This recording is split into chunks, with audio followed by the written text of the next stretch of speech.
Bonjour à toutes et tous et bienvenue au deuxième épisode de La Vallée qui résonne. Après notre premier rendez-vous avec Paul Sanchez sur le domaine de Saint-Luc-Champlain, nous partons aujourd'hui à la rencontre d'une femme à l'énergie débordante, active sur tous les fronts. Elle s'appelle Véronique Tissière-Abbé, elle est à la fois gérante d'un restaurant d'altitude, amatrice de théâtre et surtout présidente de la bourgeoisie de Grimmens. C'est d'ailleurs aux portes de son village qu'elle nous a donné rendez-vous.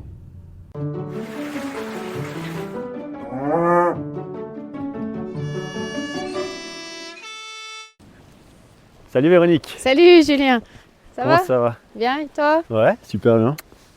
Bienvenue à Grimmens avec ce temps d'hiver. Cette belle neige. Ouais, C'était c'est super, prévu. c'est le moment. Ça fait du bien d'avoir un petit peu d'hiver. Ah, complètement. C'est encore plus féerique le village avec le... Ouais, c'est ça le charme de Grimmens, c'est l'hiver avec la neige. Jusqu'à maintenant on n'en a pas eu trop, mais on espère que demain on se lève avec une belle petite couche. En tout cas, c'est joli là.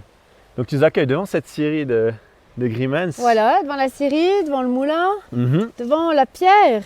La pierre qui était longtemps à l'entrée du village, qui déterminait bien la commune de Grimmens, puisque on a fusionné avec la commune d'Anniviers et aujourd'hui la commune de Grimmens n'existe plus. On fait partie du Val d'Anniviers. Totalement. Et là, en fait, c'était l'entrée du village à l'époque, parce qu'on voit que le Oui. village continue un peu plus loin maintenant.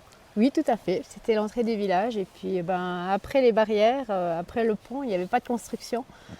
Les premières constructions sont venues dans les années 1970. Et là, on est vraiment dans le vieux village de Grimmens. Donc Véronique, moi ce que je te propose, c'est que tu nous fasses visiter ce vieux village de Grimmens. Et puis, je disais en introduction que tu avais plusieurs casquettes. Tu es président de la bourgeoisie, tu es gérante d'un restaurant d'altitude, amatrice de théâtre. Tu as tout plein de casquettes. Oui, et puis je suis aussi avant tout une maman. Tu es une maman, c'est ça. Et c'est vrai qu'en choisissant de venir habiter à Grimmens, c'était aussi pour donner l'occasion à nos enfants de vivre à la montagne. Parce que des souvenirs, on en a tout plein à Grimmens, puisque quand on était jeune, petit, avec mes parents, on venait régulièrement en vacances, puisque ma maman, elle est née à Grimmens, elle a grandi à Grimmens. Et puis, le paradoxe, c'est que quand on venait à Grimmens, pour les vacances, ça allait, et je disais toujours, quand j'avais 16-17 ans, « Oh, moi, jamais je pourrais vivre ici à l'année, ça ne me va pas, comme on habitait Noël, c'était mieux de... » Je trouvais qu'on avait toutes les commodités en bas, qu'ici, il n'y avait peut-être pas forcément. Et puis depuis 15 ans qu'on est aujourd'hui à Grimmens, on apprécie cette vie où il y a peut-être un petit peu moins de commodité, où la vie est peut-être un petit peu plus calme en dehors des heures de travail. On fait des choses différemment, on prend le temps. On prend le temps d'aller se balader, d'aller se promener, de découvrir aussi et puis de rencontrer. Et tes enfants, justement, maintenant, ils ont un peu cet âge-là, 16-17 ans, où ils sont un peu plus jeunes, un peu plus âgés. Alors Edwige, elle a 21 ans et puis Clément, il en a 14. Alors c'est sûr que les enfants, et maintenant la grande, par nécessité, elle travaille à Sion, mais elle a une voiture, elle aime rentrer le soir à la maison. Elle a ses activités ici, elle a ses copains, ses copines qui sont ici à Grimmens. Et puis elle s'implique aussi dans la vie du village. Donc justement, elle ne regrette pas du tout d'avoir grandi à Grimmens. C'est vraiment quelque chose aussi pour les enfants. Pas du tout, et c'est des enfants qui...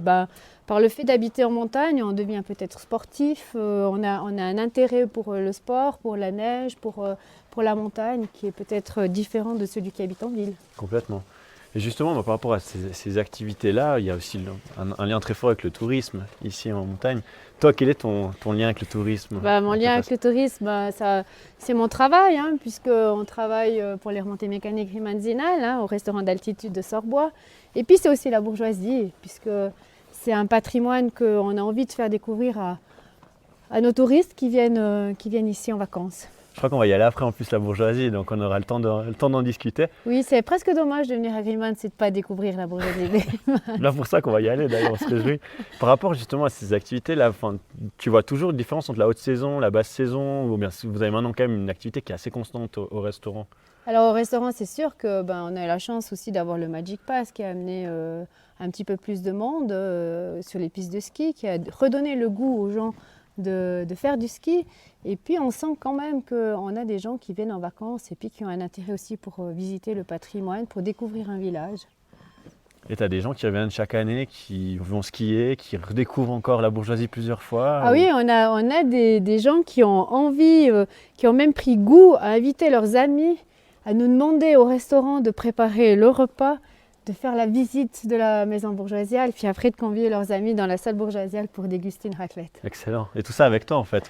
Alors, T'es tout au long de la chaîne. alors je suis un peu dans toute la chaîne puisque quand c'est comme ça, je m'occupe de leur faire la visite, de faire la dégustation, les explications. Et puis avec Stéphane, on travaille en couple et puis on a chacun nos tâches, nos dicastères. Et lui, il s'occupe du repas. Et puis je passe de la casquette à présidente à tout d'un coup la casquette de la serveuse qui leur sert la raclette dans cette maison bourgeoisiale. Et justement, ce village de Grimmens, toi tu le fais visiter aussi souvent parce que finalement la bourgeoisie c'est lié aussi à ce village qu'on voit qui est assez typique et qui a aussi beaucoup d'histoire. C'est un tout, hein. Le village, on sait qu'il est fait en mélèze, hein, quand on voit toutes ces maisons qui ont été construites avec du bois qui a probablement été ramassé dans les alentours du village. On n'a qu'une envie, c'est de faire découvrir pourquoi ce village il existe, pourquoi ces maisons elles sont en bois, pourquoi elles sont peintes par le soleil et non pas par un revêtement d'huile. Et ça donne envie aussi et peut-être de faire comprendre aussi aux gens qu'il y a le village et que les gens ils ont un vécu, ils ont dû vivre, ils ont dû peut-être souffrir, ils ont eu des plaisirs, ils ont eu des bons moments, des mauvais moments, mais ce village il est vivant. C'est un peu une sorte, pas de musée, mais c'est vrai qu'on voit là, il y a la maison de grand-maman. C'est quoi? C'est une petite maison qu'on peut. Alors oui, c'est l'association du patrimoine de Grimmens qui a eu l'occasion de pouvoir racheter une des plus anciennes bâtisses de Grimmens. Et ils ont refait cette maison comme un petit musée où le touriste qui vient, la personne qui vient à Grimmens, elle peut s'approcher de la vitre, la lumière s'allume, donc même si le musée n'est pas ouvert, les gens peuvent voir à l'intérieur. Il a été reconstruit comme si les gens vivaient à l'époque. Il y a une vraie énergie autour de la conservation du patrimoine et des traditions. Tu le ressens toi? Et puis, comment tu ressens ça en tant que président de la bourgeoisie? C'est que c'est pas que la bourgeoisie qui a de l'énergie, c'est aussi plein de gens qui aiment ce village, comme l'association du patrimoine. Je pense que même les sociétés locales, comme les Fifres et Tambours, la Chorale, ils ont encore envie de garder actif notre village, qu'on puisse perdurer dans les traditions aussi, et puis justement le faire vivre à travers ces traditions, parce que c'est des choses qu'on doit aussi donner aux générations futures. Mais justement, cette importance de la transmission, comment ça se passe en fait? Par exemple, toi, tes enfants, tu sens qu'ils sont vraiment sensibles maintenant à ces valeurs patrimoniales. Oui, parce qu'ils s'impliquent aussi dans la vie du village, hein. Notre fille, elle est rentrée dans le Team Avalanche, qui est un petit peu l'association des jeunes. Notre fils, il fait partie aussi de sociétés dans le village. Et puis, on sent qu'ils ont envie que ça bouge, que notre village existe. Et puis après, voilà, on vit aussi au gré des saisons. Mm-hmm. On ne vit pas de la même manière quand c'est l'hiver ou quand c'est l'été, puisque la clientèle qu'on a est différente, on a des rythmes différents, on le ressent aussi assez fortement au travail, puisque l'hiver, on a un boulot très actif, hein. Les gens, on sent qu'ils sont ils sont en vacances, mais ils sont beaucoup plus stressés, puisqu'il faut aller skier, il faut faire le plus possible. Souvent, quand on skie qu'une semaine, on a envie de faire le plus possible. Le temps sur les pistes. Voilà. Mm-hmm. Et puis l'été, le client qui vient chez nous, il a envie de découvrir, il a envie peut-être de s'asseoir, de prendre son temps, de savoir comment. On a peut-être plus de questions aussi de comment vous pouvez vivre dans un village où il n'y a pas de cinéma, où il n'y a pas des commodités comme en ville. Donc les questions sont différentes, les clients sont aussi différents, les touristes sont différents. Et puis après, on a encore les entre-saisons du printemps et de l'automne, où là, j'ai souvent l'impression que c'est un moment où on peut se reposer, s'arrêter un moment pour admirer, parce qu'on a aussi des fois pas le temps d'admirer. Mmh. Et puis c'est le moment où aussi on se retrouve entre nous, les gens du village. D'ailleurs, c'est combien d'habitants à Grimmens à l'année? Environ 400 habitants. Et en période touristique? Oh, je crois qu'on passe à 6000 habitants. Ah, donc plus du décuple, quoi. Voilà, tout à fait. Ouais. Ouais. Oui, c'est vrai que ça fait du monde, hein, et c'est vrai qu'il y en a moi, ça m'avait frappé le premier automne où on a habité Grimmens. Il n'y avait pas un bruit dans le village. Les jours où il y avait du brouillard, on pouvait traverser le village et rencontrer personne. Aller à la poste, on rencontrait personne. Tandis que des jours comme aujourd'hui, on voit qu'on croise du monde. Il fait mauvais. Les gens, leur activité aujourd'hui, c'est peut-être la balade, c'est la découverte, mais le ski, aujourd'hui, c'est un petit peu raté. Et ce village de Grimmens, quand on se balade, moi, ce qui m'interpelle toujours, c'est comme les maisons sont serrées et tout ça. Il y avait une vraie fonction aussi à l'époque, une vraie volonté de serrer les maisons. Bon, ils ont dû céder, hein, les gens, ils n'étaient pas très riches ils étaient obligés de s'entraider, soit pour la culture, soit pour entretenir les forêts, déjà pour construire. Et puis, les gens étaient nomades aussi. Ils voyageaient entre Grimans, entre Sierre. Il y a des périodes de l'année où ils les passaient à Sierre et des périodes où ils passaient ici. Mhm. Et c'était peut-être plus pratique aussi d'avoir toutes les maisons les unes à côté des autres, puisqu'il fallait aussi garder la proximité. Il n'y avait pas de voiture, il y avait le mulet, et puis c'était plus simple d'être les uns à côté des autres. Mhm. Et d'ailleurs, là, on arrive à l'autre extrémité du village, en fait. Alors là, on arrive vraiment au bout. Hein. La porte, elle est ouverte aujourd'hui, mais là, on a normalement une barrière qui est fermée. Attention, on a un skieur. Aujourd'hui, les gens skient à travers le village. Bonjour. C'est le luxe pour arriver devant sa maison à ski. Oui, tout le monde n'a pas ça, mais bon, on est assez bien organisé maintenant à Grimans. C'est vrai que pour ceux qui ne peuvent pas venir à ski, il y a les bus navettes qui traversent le village, pas le vieux village, mais qui amènent les gens depuis les remontées jusque chez eux, sans avoir besoin de prendre la voiture, ce qui est aussi un aspect écologique et puis pratique. Complètement. Puisqu'on n'a aussi pas énormément de places de parc. Donc tu disais, exceptionnellement aujourd'hui, c'est vrai, l'entrée elle est ouverte. Alors je pense qu'elle est ouverte puisque il faut déblayer le village, hein, comme on ne vit plus dans les années 70 où il faut s'imaginer qu'à travers cette rue, les années 70, il y avait juste un petit chemin. On n'ouvrait pas le village. Aujourd'hui, comme on a aussi beaucoup plus de personnes qui habitent en période touristique, il faut déblayer la neige et puis le Trax, il risque de passer dans la nuit ou dans la matinée. Ouais. Et c'est l'aspect un petit peu pratique. Par contre, il fait un peu frais, on peut peut-être aller à la bourgeoisie. Je ne sais pas s'il fait beaucoup plus sur la idée. bourgeoisie. On va aller voir. On peut à l'intérieur, ouais. C'est vrai que venir à Grimans, c'est pas visiter la bourgeoisie, c'est presque un petit peu dommage. Combien de temps ça fait que tu es présidente de la bourgeoisie ? C'est la 8e année. Et c'est la 16e année que je suis au conseil bourgeoisial. D'accord. Et là, tu dois être réélu chaque année ou non, c'est une élection qui se fait chaque 4 ans, comme les élections communales. Et on est en période, en année électorale. En campagne électorale, en fait. Non, on n'a pas de campagne, mais on arrive donc au mois d'octobre, il y aura les élections pour renouveler le conseil bourgeoisial. Et c'est toi qui décides si tu veux te représenter ou non? Oui, tout à fait. Après, il n'y a aucune obligation de se représenter, il n'y a aucune obligation de continuer. Après, il y a des habitudes qui se sont aussi installées, puisque les présidents qui étaient avant moi ont toujours fait 2 périodes et j'arrive au bout de la 2e période. Et donc Donc j'ai pris ma décision de laisser aussi la place aux jeunes. D'accord. Ce qui est important. Ouais. Ce qui est important parce que la relève, il faut aussi qu'elle se fasse. Il y a des jeunes qui ont envie. Il y a déjà quelqu'un qui m'a approché, qui m'a demandé s'il y avait une éventualité. Et je me suis dit, c'est le moment aussi d'arrêter.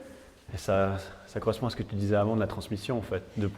Oui, c'est important, puisque si on est 3 au conseil et qu'il n'y a que moi qui arrête cette année, ça permet aux 2 anciens de former le nouveau.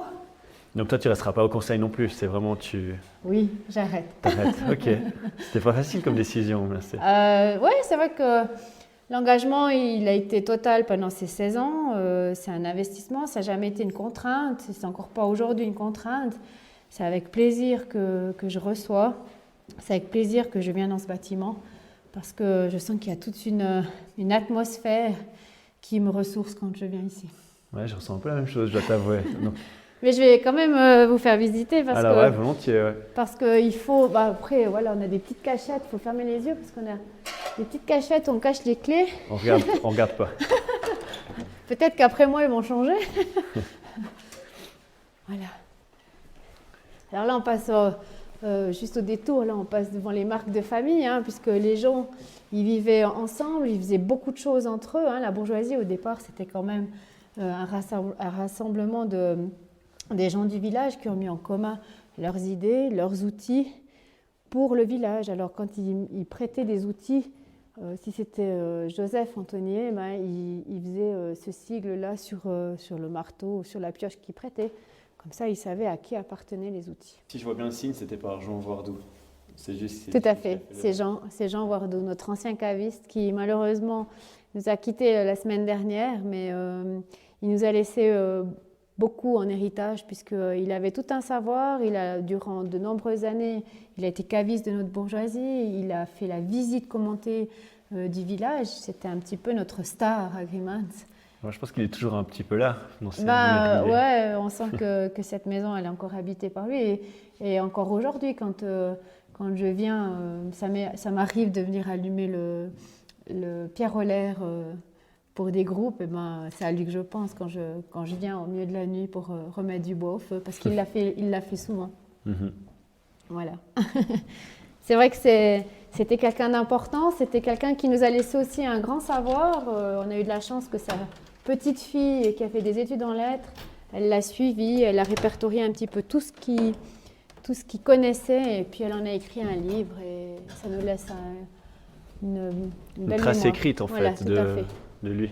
De lui, et puis de toutes ces histoires qui ont été contées, parce que les histoires, chacun les compte à sa manière, puisqu'on reçoit les informations, après c'est selon le ressenti et le vécu de chacun qu'on peut... Moi j'ai aussi eu de la chance, c'est que le caviste qui était avant Jean Voardou, c'était mon grand-papa, René Antonier. Et déjà quand on était petit, on a été...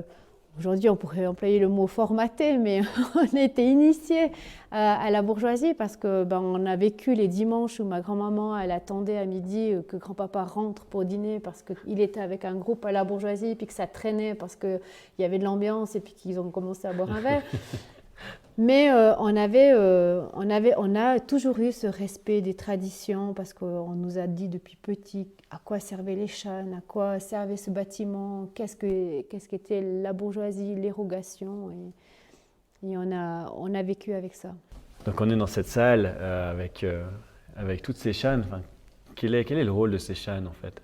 Alors ces chânes, quand on est un élu politique à la bourgeoisie ou bien qu'on a un grade à l'armée ou brigadier à la police, c'est de coutume d'offrir sa châne.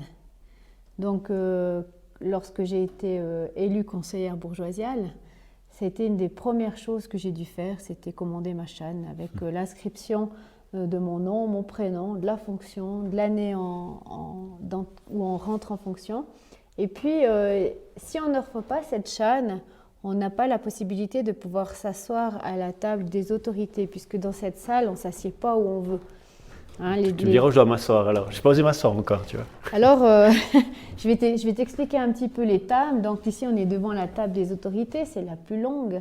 Ma place aujourd'hui, lorsque je fais l'érogation, qui est notre assemblée annuelle, ma place, elle est au bout de la table, comme ça je vois toute l'assemblée. Et pour s'asseoir à cette table, si on est un élu politique, pas forcément conseiller bourgeoisial, mais un conseiller communal, mais toujours en étant bourgeois de Grimans, on offre avant tout la châne. Donc ta châne, elle est dans Alors une de non, celles-ci? ici on a les chânes les plus anciennes, puisqu'on a une collection de 216 chânes aujourd'hui qui est répartie entre cette salle et puis la cave. On découvrira tout à l'heure ma châne. Elle est bien cachée à la cave. Elle est cachée à la cave. Et puis à la bourgeoisie, on a aussi des fois peut-être d'autres fonctions. On n'est pas forcément un élu, mais comme la bourgeoisie, on a des vignes, on a des forêts, on a aussi de l'entretien des bâtiments à faire, mais on a des gens qui nous donnent un petit coup de main durant l'année. Et puis ces gens-là, ils s'asseyent ici à cette table. D'accord. Les érogations, c'est notre journée traditionnelle de la bourgeoisie où on fait notre assemblée annuelle qui se trouve, ça c'est le deuxième samedi de janvier. Et puis ce jour-là, ont la possibilité, les jeunes qui ont 18 ans révolus, de reconnaître leur bourgeoisie. Donc ce jour-là, ils ne s'asseyent nulle part, puisqu'ils doivent, durant l'assemblée, ils sont présentés, et puis après, ils doivent nous servir le repas. Donc il n'y a pas de table pour les jeunes. Par contre, l'année suivante, ils peuvent s'asseoir à la table des jeunes, des moins jeunes. Les deux tables du milieu, elles n'ont pas forcément une signification, mais après, on va s'arrêter avec la table qui est tout au fond, qui est la table des morts. D'accord. Alors, il n'y a pas d'âme qui gravite autour de cette table. Il n'y a personne qui est mort à cette table. Mais c'est en fait la table qui est réservée pour les gens à qui on ne va plus demander une charge ou une fonction dans notre bourgeoisie. On ne va plus leur demander de travailler. Et puis, c'est là-bas qu'ils peuvent se reposer et passer leur journée. Donc le terme mort, c'est parce que finalement, ils sont sont plus morts. assez actifs Voilà, pour ils la sont communauté. morts pour la communauté, mais pas morts. C'est terrible comme mot. Alors des fois, oui, quand on rappelle des fois aux gens qui s'asseyent là-bas que c'est la table des morts, c'est vrai qu'on en voit souvent qui se lèvent et ils croient que c'est un mauvais présage, mais on leur rappelle qu'il n'y a jamais eu de mort à cette table et que, eh ben, oui, aujourd'hui, on laisse asseoir tout le monde. Et cette tradition des jeunes qui servent le repas à 18 ans, ça a toujours existé? Oui. Ou ça a été mis en place Ça a toujours existé. Moi-même, quand j'ai eu 18 ans, ben, je suis venue dans cette assemblée et je me suis présentée. Enfin, présentée, on écrit notre nom, notre prénom. C'est le conseil qui nous présente. Et puis, quand on est plusieurs, eh ben, il y en a un qui choisit. Ils se choisissent entre eux de savoir qui va faire un discours. Et déjà à l'époque, je me souviens, j'avais fait le discours. Est-ce que c'est un bon présage pour qu'un jour... Apparemment, en tout cas. J'aurais jamais pensé qu'un jour je serais au conseil bourgeoisial. C'est vrai que c'est un concours de circonstances, puisqu'il y a 15 ans, 16 ans, quand on est venu habiter Crimans, et ben, le président qui était de l'époque, Jackie Wardou, est venu me rencontrer et il m'a dit « Écoute Véronique, on cherche quelqu'un au conseil bourgeoisial, on sait que tu viens habiter la vallée. Si tu viens habiter Crimans, est-ce que tu aimerais rentrer du conseil bourgeoisial » Et ben, à l'époque, j'avais 35 ans. Ben, voilà, j'ai dit oui. T'as pas hésité? J'ai pas hésité parce que je connaissais déjà beaucoup l'histoire. J'avais, je pense, participé à toutes les assemblées dérogation depuis que j'avais pu rentrer. Puisqu'à l'époque, quand je suis rentrée, c'était ma maman qui était responsable de l'intendance à la cuisine, de cuire les pommes de terre, de faire le café. Alors je suis venue les premières années à la cuisine l'aider. Et puis l'année où elle a arrêté, on s'est assise à la salle en dessous. Et puis les fois suivantes, depuis 15 ans, je suis ici à la grande table. Et avant toi, il y avait déjà une femme présidente de la bourgeoisie? Alors à Grimand, je suis la première présidente. Mais avant moi, au Val-d'Anivier, oui, Saint-Jean avait ouvert la porte avec Christine Massy. Et puis ensuite était venu le tour de Vissois. Donc je suis la troisième dans le Val-d'Anivier. Par contre, à Grimand, avant moi, il y a eu une conseillère bourgeoisiale. Mm-hmm. Mais sinon, c'est vrai que c'était quand même très masculin.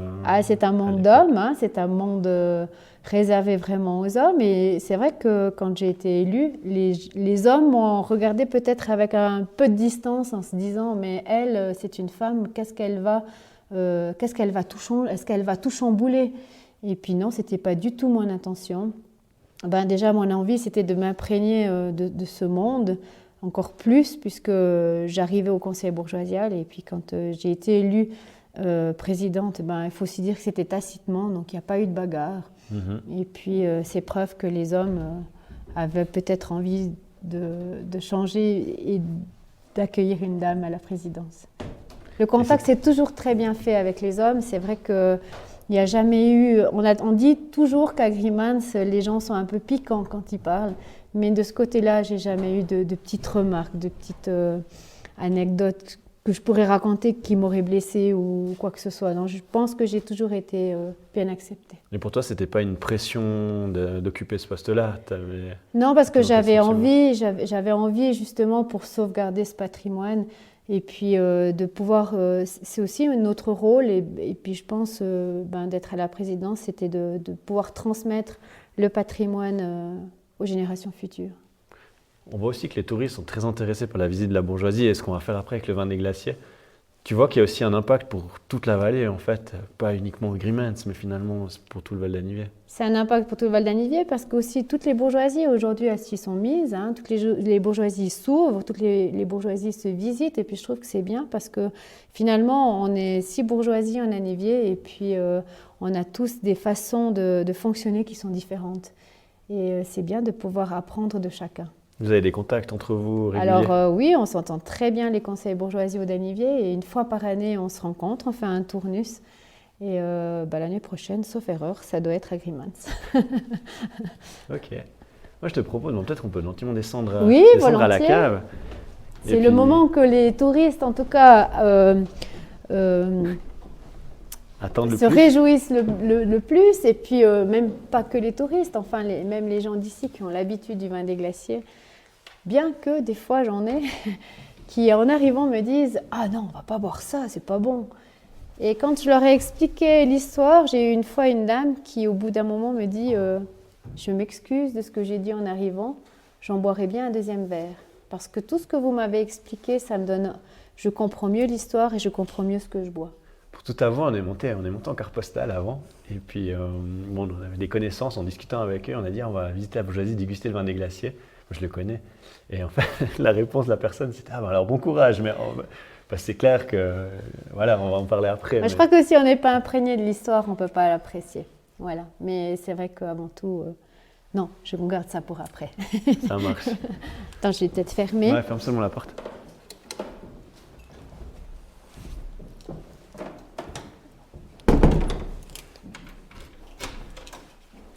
Peut-être pendant qu'on descend, tu peux nous expliquer un petit peu en ce moment, tes chauffeurs bien occupés, alors déjà par le travail évidemment au restaurant, comme on est en pleine saison, mais aussi parce que tu as un autre projet plus personnel. Alors oui, un projet personnel parce que je ne fais pas que la bourgeoisie, pas que le travail, pas que les enfants, mais j'ai aussi besoin d'avoir des activités pour moi. Longtemps, j'ai fait du chant, j'ai fait de la fanfare, et puis il y a quelques années, en Annévier, les Compagnons de la Navisance, qui est une troupe théâtrale, s'est remis un petit peu en marche. Et puis, un petit peu par hasard, puisqu'il manquait pour le théâtre de Saint-Luc, il manquait une personne pour jouer un rôle. Et on m'a demandé si j'étais intéressée à venir faire ce dernier rôle. Et je me suis prise au jeu. C'est vrai que je me suis inscrite pour jouer cette pièce qui était à Saint-Luc à l'époque. Et depuis, j'ai pris goût et j'en suis au 7e ou 8e théâtre. Et cette année, les Compagnons de la Navisance ont décidé aussi de faire une pause. Donc, on est une équipe, un noyau de 7-8 personnes. Chacune d'entre elles ont décidé de prendre peut-être une direction différente. Je sais qu'il y a un qui est parti pour le tournage d'un film, qui a passé dernièrement sur les réseaux sociaux. On a une amie qui est partie faire aussi des cours de théâtre sur Paris. Puis c'est en discutant avec mon collègue de scène, Georges Sieffray, de faire peut-être des cours de théâtre. J'ai lancé l'idée en lui disant pourquoi on ne ferait pas un théâtre à deux. Et avant de se lancer, bien sûr, on a regardé avec notre metteur en scène, qui est Cédric Yossen, si c'était faisable, parce qu'on est des amateurs. Et il nous a encouragés à partir dans ce projet-là. Donc on a pris l'organisation de ce théâtre du début jusqu'à la fin, puisqu'on s'est occupé des affiches, de rechercher les sponsors, d'apprendre le texte. On est actuellement en train de peaufiner la mise en scène et on jouera à la Tour de Vissois le dernier week-end de mars et le premier week-end d'avril. Donc à deux. Et à en deux. Quelques mots, le scénario de la pièce. Alors le titre s'appelle Mon ex. En fait, c'est l'histoire d'une fille qui, après 7 ans de séparation avec son ex, elle vient lui demander un service. Alors, on rigole, on pleure, il y a de l'émotion. C'est un théâtre qui nous fait peut-être vivre des choses réelles de la vie. Et j'encourage les gens à venir voir cette pièce. Pourquoi pas avec son ex? Pourquoi pas? Dernier service à demander. Allez, on va avoir un théâtre qui peut demander. Et je dis même des fois à certaines personnes, venez avec votre ex et votre nouveau compagnon, ça peut être rigolo. Je note le conseil alors. Après, il faut bien choisir son ex si on en a plusieurs. Ouais. Alors là, on descend à l'entrée, où après on va faire encore quelques marches quand j'aurai ouvert cette grande porte qui est la porte de la cave. Il y a de nouveau une clé qui est cachée, cachée quelque part. Chez nous, on n'a que des petites cachettes de clés. Mais bon, il faut aussi dire que voyager avec une grande clé comme ça dans la poche, c'est un petit peu compliqué. Donc, il y a quelques années en arrière encore, le conseil bourgeoisial n'avait pas le droit de rentrer à la cave. Et puis, c'est un de nos présidents qui s'appelle Clément Salamin qui un jour disait « Mais c'est presque dommage parce que des fois, on doit avoir le caviste pour rentrer dans cette cave parce qu'on n'avait pas forcément la clé. » Alors on s'est dit, on fait une petite niche avec une autre petite clé. Et la clé est toujours à la bourgeoisie. C'est vraiment une clé comme à l'ancienne. Ouais, oui, et aujourd'hui, tout le conseil bourgeoisial a cette clé et on peut venir. Quand même, il y a quand même des choses à respecter puisque quand on vient à la cave, il faut avertir notre caviste. Oui. Chaque fois? Chaque fois, ouais. Donc il a averti d'autres venus aujourd'hui. Tout à fait. D'accord. Alors, bienvenue dans cette cave de la maison bourgeoisiale. J'adore l'odeur. Alors, c'est l'odeur du... Ah, j'ai pas mis sur froid. Je vous ai chauffé la cave avec du froid, je suis désolée. Ça va encore. Alors, l'odeur, oui, c'est l'odeur de la terre, hein, l'odeur du bois, l'odeur du vin. C'est un mélange de tout ça qui fait que ça nous crée quand même une ambiance. Et puis, oui, on est face à des grands tonneaux. On n'imagine pas que des fois, on voit des petits tonneaux, puis les gens sont souvent surpris quand ils rentrent de voir tous ces grands tonneaux. Oui, surtout, et le nombre de tonneaux, en fait. Alors, ils ne sont pas tous pleins, hein, je te rassure. Là, il y en a 3 qui sont vides. Et puis là, on a les tonneaux les plus importants, on va dire, hein, puisque le vin des glaciers, il était fait avec de la raise.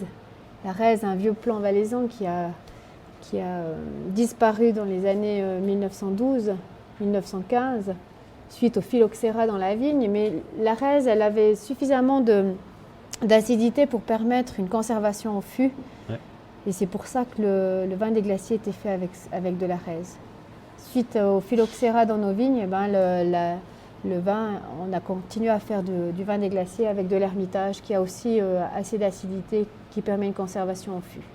Mais pourquoi vin des glaciers alors en fait? Le vin des glaciers parce que le vin, nos vignes elles sont acières, on n'a pas de vignes au sommet du Val d'Anivier. Alors les gens, comme ils faisaient de la transhumance, il y avait des périodes où ils descendaient travailler les travaux de la vigne et puis le vin il est élevé acière.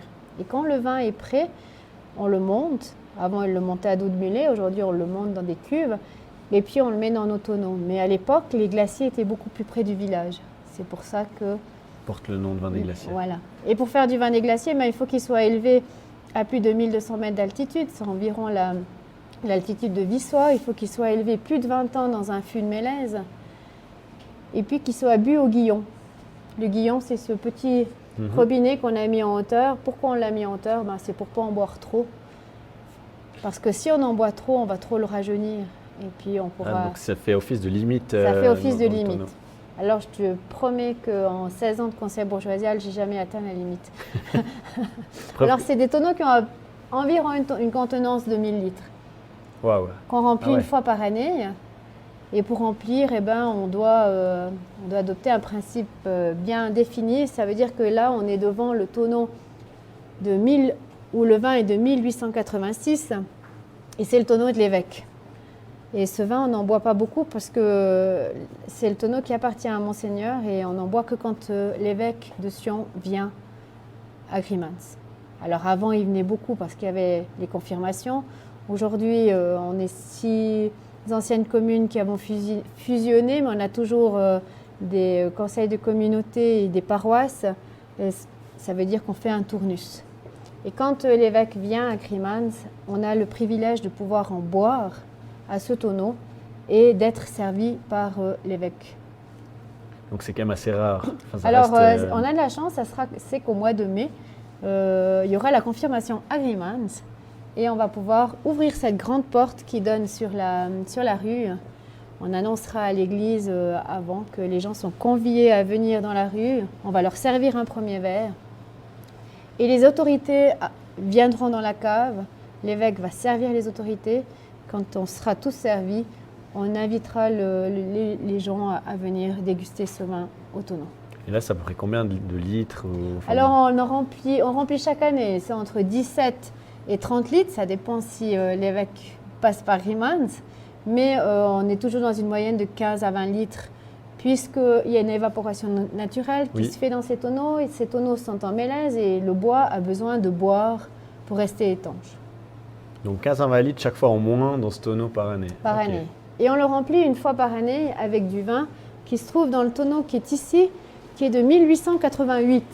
On en dégustera tout à l'heure. Ok. Ce tonneau, il est rempli ensuite avec du vin de 1934. Dans les 3 premiers tonneaux que je t'ai montrés, il y a encore de la raise, une infime partie, mais il y en a encore. Oui.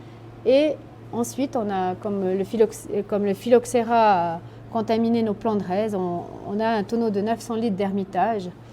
Et on prend de l'Hermitage pour remplir le 1934. Et cet Hermitage est de 1969. Okay. Et seulement là, on met le vin de l'année. Et là, c'est toujours de l'Ermitage encore aujourd'hui. Alors là, c'est de l'Ermitage pur. Mhm. Ouais. Dans les 3 premiers, il y a de l'Ermitage et de la raise. Mhm. Et puis, comme on a retrouvé à planter dans nos vignes de la raise, aujourd'hui, quasiment toutes les bourgeoisies d'Anivier en ont replanté. Mhm. On a remis en 2008 un tonneau de raise pur qu'on va laisser 20 ans en fût. Ah, Et puis, tu peux voir que 2008, donc en 2028. en 2028, on va pouvoir dire que c'est un vin des glaciers. On ne peut pas encore l'appeler vin des glaciers puisqu'il n'a encore pas fait 20 ans en fût. Et si on se projette en 2028, depuis ce tonneau de la raise, vous pouvez aussi en mettre après dans d'autres tonneaux. Voilà, Ouais. on utilisera ce vin-là de raise de 2008 pour remplir le tonneau de 1934 puisqu'on ne va pas mélanger avec l'Ermitage. Ouais, tout à fait. Mais Excellent. bon, on est dans une cave, donc on va quand même trinquer, on va quand Alors, même avec déguster plaisir. un petit verre. Alors, comme Donc tu là, vois, tu il commences faut- par me servir l'Ermitage. Alors, 69. c'est pour une mise en bouche parce que c'est l'Ermitage qui est le plus jeune. Merci. Et puis, il faut aller un petit peu par palier pour habituer notre palais. Voilà. Alors, à ta santé. Santé Véronique. Santé. Merci. On peut voir que c'est un vin qui est quand même clair, hein, il est un petit peu doré. Et puis, il a une odeur quand même particulière puisqu'il y a quand même le bois qui apporte ce côté boisé. Et puis, comme c'est des vins oxydatifs, il y a ce côté d'oxydation aussi qui se ressent. C'est un vin qui a participé souvent à des concours. C'est ce qui me plaît beaucoup d'ailleurs, c'est ce côté. Moi, j'adore. Il y a des arômes de noix aussi Mhm. qui restent des arômes de livèche aussi. La livèche, c'est une plante aromatique qu'on a ici dans notre vallée. La livèche, c'est la plante aromatique qui ressemble quand on mange au maggi. Mhm. Cette petite Tout à fait. bouteille liquide que beaucoup de gens mettent sur la salade. Et puis, il a souvent été comparé à des grands whisky tourbeux. Ah, ok. Parce qu'on sent quand même un petit peu la terre quand on boit ce vin. Ou au vin jaune du Jura. Alors, il y a le vin jaune du Jura, il y a le Xérès, les vins d'Arbois. Mhm. Et on a fait une fois une dégustation. Chaque bourgeoisie d'Anivier a apporté un vin des glaciers. Et au milieu de cette dégustation, il y avait un 7e vin. Tout le monde a cru que Grimans, ça va apporter le vin du tonneau de l'évêque en plus. Eh ben non, on nous avait mis là au milieu un vin jaune du Jura. D'accord. Ah Et ouais. si on ne sait pas, on peut confondre le vin jaune du Jura et le vin des Carrément. glaciers. Voilà. Alors c'est vrai qu'ici, dans cette cave, à une époque, il y a beaucoup de gens qui rentraient. Hein. On avait les militaires à Grimans qui venaient faire leur cours de répétition. Alors c'était un endroit presque obligé par ces, par ces militaires. Et encore aujourd'hui, souvent quand on est là et qu'il y a un groupe qui arrive, il y a souvent quelqu'un qui dit « Ah, moi je suis venu au service militaire, je suis déjà venu dans cette cave ». Et finalement, qui c'est qui a inventé la recette en fait? Qui c'est qui s'est dit au début, je vais faire du vin des glaciers? Parce que le premier tonneau, il date de 1886. C'est vraiment. Alors Qui ça, est à la base de ça? on ne sait pas, mais l'histoire nous raconte que c'est probablement une famille qui a voulu faire de l'ordre dans une cave, peut-être suite à un décès. Et puis comme il n'y avait pas l'électricité dans nos caves, il n'y avait que la bougie, probablement ils sont tombés sur un tonneau qui s'était un petit peu oublié au fond d'une cave. Et puis en dégustant, ils se sont aperçus que le vin, il était devenu excellent. Drôle. Alors ils ont gardé précieusement ce tonneau et puis c'est de là qu'est partie cette façon de faire. C'est une façon de faire. C'est aussi que les gens, ils n'avaient pas forcément beaucoup de moyens, donc ils se gardaient des privilèges pour déguster ce vin lorsqu'ils avaient de la visite, lorsqu'il y avait peut-être un décès, il y avait peut-être un accouchement, une fête, un moment de la vie à partager. Et c'est pour ça qu'ils n'en buvaient pas trop. Et ils ont compris que aussi, c'est quelque chose qui devait traverser l'histoire, qui devait traverser les âges. Et si aujourd'hui on veut que les générations futures puissent connaître le vin des glaciers, on doit surtout en boire modérément. Mhm. Donc, par exemple, si je veux acheter, je veux faire découvrir du vin des glaciers, je vais repartir avec des bouteilles, c'est pas nécessairement possible. Alors on en trouve du vin des glaciers en bouteille. Moi, c'est pas ce que je conseille aux clients. Souvent, je leur dis aux gens qui viennent dans cette cave, je leur dis mais buvez un 2e verre, même un 3e verre, parce que si vous allez demain acheter et que vous allez le boire chez vous, peut-être au bord de la mer Méditerranée, le vin n'a pas le même goût. Il n'aura pas ce goût parce qu'on n'est pas dans une ambiance. Tout à fait. Et le vin des glaciers, s'il est apprécié par les gens, s'il est reconnu, c'est aussi qu'il faut le boire dans un cadre qui est adapté comme une cave, comme aujourd'hui. Surtout que le cadre, on sent qu'il est chargé d'histoire en fait. Alors oui, parce que aussi, on a les chânes les plus récentes qui sont exposées, le reste de la collection qu'on a vue en haut. Dont la tienne alors? Alors la mienne, elle n'est pas exposée, la mienne, elle est sur la table. Ah, elle est ici. Okay. Voilà. Puisque c'est aussi une tradition que quand on reçoit la bourgeoisie, si c'est pas moi qui suis là pour vous recevoir, si c'est le caviste, il y a toujours la châne de la présidente qui est sur la table. Si le caviste ne peut pas venir, si la présidente n'est pas là, si c'est un de mes collègues du conseil, il peut prendre ma châne, la mettre là-haut et puis il prend en bas la sienne. Ah. Voilà. On profite de l'avoir encore là pendant quelques temps alors. Ouais, jusqu'au 31 décembre. Alors ouais, c'était aussi une histoire, la châne. Quand je me suis présentée aux élections, mon papa m'a dit si tu es élu, je t'offre la châne. C'est clair que c'est un certain prix. Après, avec le nom de famille que j'ai aujourd'hui, Tissière AB, il y a beaucoup de lettres, donc c'est un prix supplémentaire à chaque lettre. Ah, parce qu'on voit que c'est gravé. Oui, c'est des poinçons, et puis chaque fois on doit reprendre le poinçon du A, du S, du... Et qui fait ça? Alors ça, on commande à Viège, puisqu'il y a la maison de la Bianca qui a les moules. Et puis longtemps, ils les ont coulés en Suisse. Et puis aujourd'hui, c'est quelque chose qui devient assez cher de couler en Suisse. Donc ils traitent avec une fabrique en Italie. D'accord.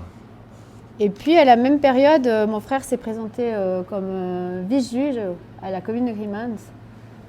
Alors mon papa, comme il a été élu, mon frère, il a dû offrir 2 chânes cette année-là pour faire l'équité. Année lourde en investissement. Non, mais je crois que mes parents, ils étaient fiers aussi qu'on s'investisse pour notre patrimoine et puis pour notre village. Ouais. Et on sait dire à peu près combien le vin des glaciers qui date de 1886, jusqu'à quand il y en aura encore en fait dans le... Alors si ma mémoire est bonne, je crois que jusqu'en 2024, ça sera le dernier litre qui sera dans le 1886. 2024. 2024. Ok. Donc il faut vraiment bien l'apprécier. Après, je dis souvent aux gens, voilà, il faut boire avant tout une histoire. Parce que ce vin, il a traversé le temps.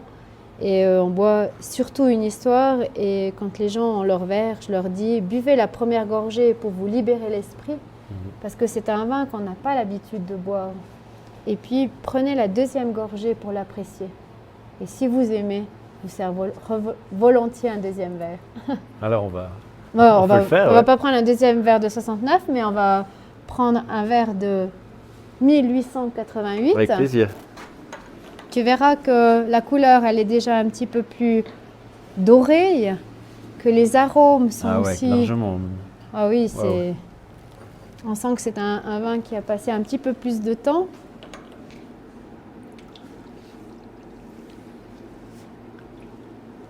Voilà. Rien qu'au nez, on voit. Déjà au nez, on sent un petit peu plus le mélèze. Le mélèze a aussi donné cette couleur dorée. Et puis, tu verras que dans la bouche, il y a des arômes de noix qui restent très, très, très longtemps en bouche. Quand on vient faire ce travail de transvasage dans les tonneaux, c'est un travail qui est dévolu au conseil bourgeoisial. Et puis, des fois, je me retrouve sur l'échelle, au sommet du tonneau, pour verser le vin dans le tonneau. Et ça gicle un petit peu. Et quand on rentre à la maison, je me dis, j'ai un parfum qui vaut le parfum d'Yves Saint Laurent ou bien... T'as pas la main qui tremble au moment où tu dois verser, c'est vrai. Non, parce que je crois que c'est devenu un rituel. Et puis voilà, après on a un entonnoir aussi. Et puis... Et on dit aussi que c'est bien si le vin déborde du tonneau. Ça permet aussi au tonneau de s'humidifier sur l'extérieur. Ça va être un beau moment, ça. Oui, et c'est des moments privilégiés parce qu'il n'y a pas trop de monde dans la cave. Et tu le fais à quel moment de l'année? Ça, on fait au printemps. Voilà, quand le vin est fini, qu'il est stabilisé chez le marchand de vin qui nous fabrique, qui nous fait le vin, alors il nous téléphone, il dit c'est bon et on organise tout ce travail. Alors, bon, santé bon alors. Glacier. Santé, Ouais, santé au vin des glaciers.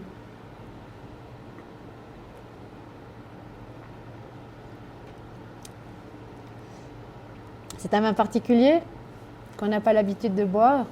Je crois que c'est Jean qui expliquait les Caudalie.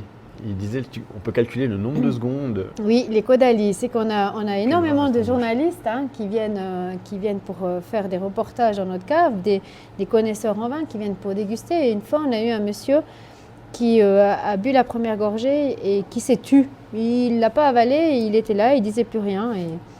Et au bout d'un moment, Jean lui pose la question, mais qu'est-ce que vous avez? Est-ce que vous n'aimez pas ce vin? Qu'est-ce qui vous arrive? Et quand il a eu vidé sa bouche, il a dit, eh ben, j'ai compté les Caudalie. C'est le nombre de secondes que le vin reste en bouche. Et là, il avait déjà dépassé 60 secondes. Ouais. Alors c'est un vin, oui, c'est un vin qui reste longtemps en bouche, qui est surprenant et puis moi je trouve qu'il est même des fois vivifiant. Ouais, totalement. Santé. Santé en tout cas. Et puis grand merci Véronique pour cette visite du village, pour toutes ces histoires sur la bourgeoisie, le vin des glaciers. Je pense qu'on peut qu'inviter les gens à venir déguster ce vin qui est chargé d'histoire. Eh ben, c'est avec plaisir qu'on va les recevoir et puis de leur faire découvrir ce patrimoine qu'on a ici au Val d'Anivier et à Grimans. Peut-être pour finir, en fait, on peut le déguster à tout moment. Comment ça se passe pour venir déguster? Alors, les visites de la maison bourgeoisiale, elles sont agendées avec Anivier Tourisme et puis on les retrouve dans l'Aniscope. Il y a, sauf erreur, 4 visites l'été et 4 visites l'hiver. Où on est là gratuitement à votre disposition pour visiter et déguster. Et sinon, c'est sur réservation auprès de l'Office du tourisme de Grimans ou via notre adresse internet. Parfait. Tu le vends super bien. Et sur valdanivier.ch comme les podcasts. Donc, en tout cas, je te remercie vraiment pour ce beau moment. Et merci puis, à vous. Merci à toi, Julien, d'avoir aussi choisi cette destination de la maison bourgeoisiale pour faire un petit peu d'envie à nos futurs touristes. Puis profite bien de ta dernière année. Merci, merci. On Santé. aura encore l'occasion de reboire un verre. Avec plaisir. Santé.